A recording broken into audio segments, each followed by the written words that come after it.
কবিতা, গান ও আলোচনায় বিশ্ব বাবা দিবসে সকল বাবার প্রতি শ্রদ্ধা জানালো সাংস্কৃতিক সংগঠন শিল্পিত। অনুষ্ঠানে বরেণ্য ৩ ব্যক্তিত্ব কামাল লোহানী, সিরাজুল ইসলাম চৌধুরী ও নির্মলেন্দু গুণ সম্পর্কে আলোচনা করেন গুণীজনেরা। সকালে জাতীয় জাদুঘরের কবি সুফিয়া কামাল মিলনায়তনে এই অনুষ্ঠানের আয়োজন করা হয়। শুরুতেই কথা আর গানে বাবার প্রতি ভালোবাসা, অনুরাগ ব্যক্ত করেন শিল্পীরা। ফারহানা জ্যোতির রিপোর্ট।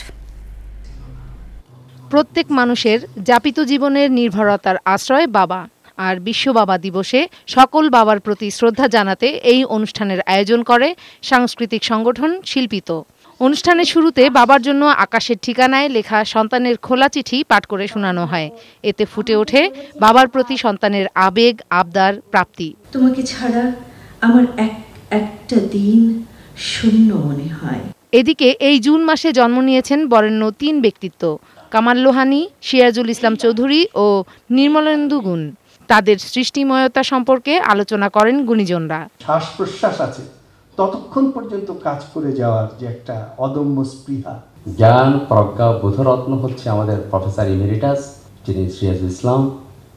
দ্বিতীয় হচ্ছে সংস্কৃতি রত্ন হচ্ছে আমাদের কামাল লোহানী। তৃতীয় হচ্ছে কবিরত্ন কবি নির্মলেন্দু গুণ। এই ৩ রত্নের সমাহার হয়েছে। অনুষ্ঠানে বরেণ্য বিজ্ঞানী ডক্টর অজয় রায় আবৃত্তি করেন নির্মলেন্দু গুণের কবিতা।